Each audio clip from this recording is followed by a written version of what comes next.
मुंबई, भारत का सबसे तेज और भीड़-भाड़ वाला शहर। यहाँ जिंदगी कभी रुकती नहीं है, एक मिनट के लिए भी नहीं। लेकिन एक ऐसी जगह जहाँ इतने सारे लोग रहते हैं, क्या वहाँ कोई अचानक अपने ही घर के अंदर से बिना कोई निशान छोड़े गायब हो सकता है?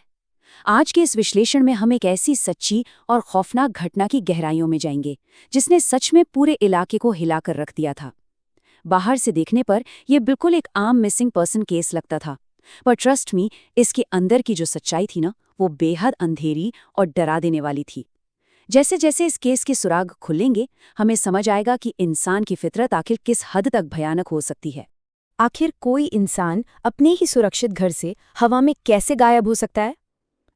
लिटरली बिना कोई निशान छोड़े।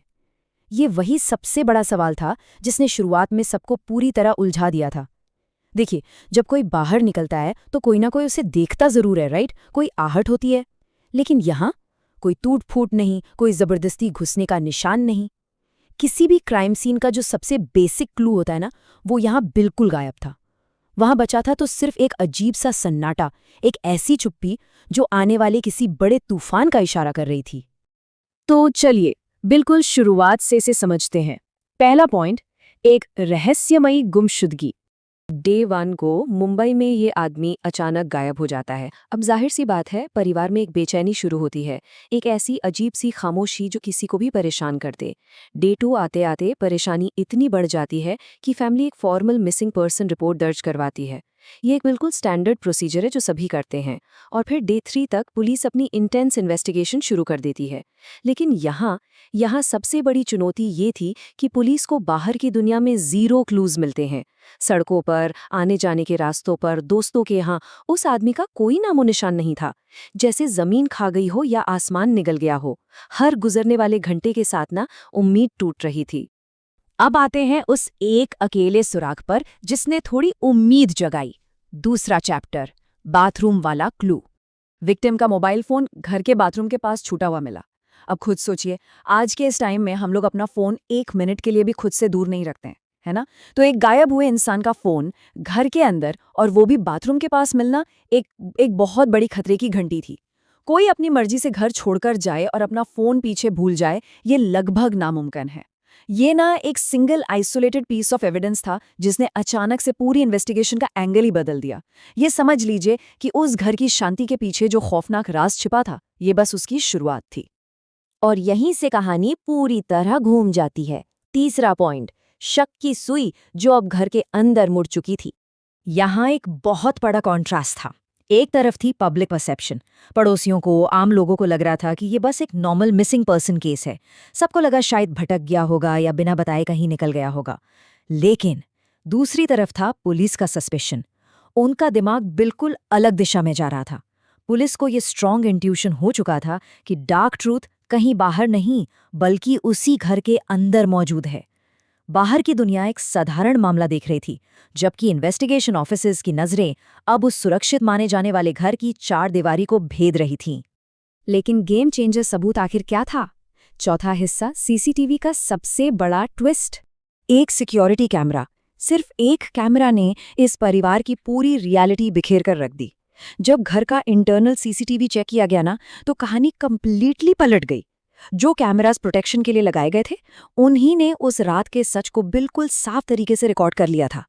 उस फुटेज ने बता दिया कि घटना कहीं बाहर नहीं, उन्हीं सुरक्षित दीवारों के बीच हुई थी। उस डिजिटल रिकॉर्ड ने उन बातों को उजागर कर दिया जो बहुत सफाई से छुपाई जा रही थीं, और अचानक से एक सिंपल सा मिसिंग पर्सन केस एक बेहद चिलिंग क्राइम सीन में तब्दील हो गया। तो इस सब के पीछे था कौन? पांचवा पॉइंट, भाई का खौफनाक सच। प्रिपेयर हो जाइए, क्योंकि ये ट्विस्ट वाकई हैरान करने वाला है। कातिल कोई और नहीं, उसका अपना छोटा भाई था। जिस व्यक्ति को पुलिस शहर भर में ढूंढ रही थी, उसकी मौत उसके अपने ही खून ने की थी। ये सच अपने आप में दिल दहला देने वाला है। एक साधारण गुमशुदगी की स्टोरी अब एक ब्लड चिलिंग फैमिली बिट्रेयल बन चुकी थी। जिस भाई ने उसके साथ बचपन बिताया, वही उसकी मौत का कारण निकला। घर का वही सदस्य जो दुख मनाने का नाटक कर रहा था, दरअसल वही सबसे बड़ा मुजरिम था। लेकिन आखिर क्यों? एक भाई अपने ही सगे भाई की जान क्यों लेगा? सोर्स मटेरियल इसके पीछे एक बिल्कुल कोल्ड और कैलकुलेटेड वजह बताता है। पहला बड़ा कारण था फैमिली प्रॉपर्टी को लेकर एक लंबा गहरा डिस्प्यूट, और दूसरा था पैसे को लेकर सीवियर कॉन्फ्लिक्ट। लालच ने और स्वार्थ ने खून के रिश्ते को पूरी तरह से खत्म कर दिया था। जमीन और दौलत की भूख भाईचारे के बंधन पर भारी पड़ गई। सोचिए, एक रिश्ता जिसे प्योर प्यार और विश्वास पर टिका होना चाहिए था, वो बस चंद पैसों के आगे कितना खोखला साबित हुआ। और इस हत्या के बाद जो हुआ ना, वो और भी ज्यादा डिस्टर्बिंग है। छठा चैप्टर, इसका खौफनाक अंजाम। अब जो स्टेप्स सामने आए उन्होंने तो इंसानियत को ही शर्मसार कर दिया।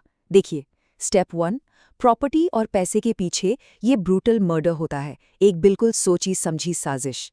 स्टेप 2, अपने क्राइम को एक मिसिंग पर्सन केस का रूप देने के लिए उस छोटे भाई ने विक्टिम की बॉडी को बेरहमी से टुकड़ों में काट दिया, एक बेहद घिनौनी प्लानिंग।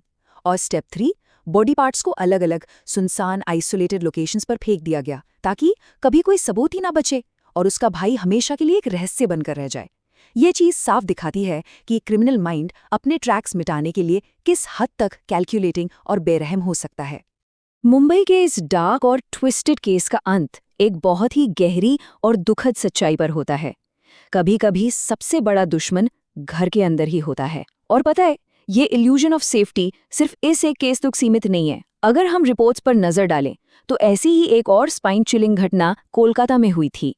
वहां एक बिजनेसमैन का बेटा था आरव। एक दिन वो अचानक गायब हो गया। उसका रूम अंदर से लॉक था और अंदर सिर्फ एक टेप रिकॉर्डर चल रहा था। उस टेप रिकॉर्डर में बार बार एक ही आवाज आ रही थी, मैं वापस आऊंगा। जब पुलिस ने इंटरनल सीसीटीवी चेक किया तो उन्होंने देखा कि आरव रूम में जाता हुआ तो दिखा, लेकिन बाहर आता हुआ कभी नहीं। केस बिल्कुल अजीब मोड़ ले चुका था। फिर अचानक पुलिस को एक अनोनिमस कॉल आता है, बेसमेंट चेक करो। और जब पुलिस ने बेसमेंट का एक वुडन बॉक्स खोला तो अंदर आरव की डेड बॉडी थी। और इस सब में सबसे हॉरिफाइंग सच क्या था? पुलिस के मुताबिक किलर कोई बाहरी नहीं था, उसका खुद का फादर था। एक बाप ने अपने बेटे की जान ले ली और मुंबई वाले केस में एक भाई ने अपने भाई की। ये बताता है कि सबसे बड़ा धोखा हमेशा वही होता है जिसे हम अपना सेफ हेवन मानते हैं।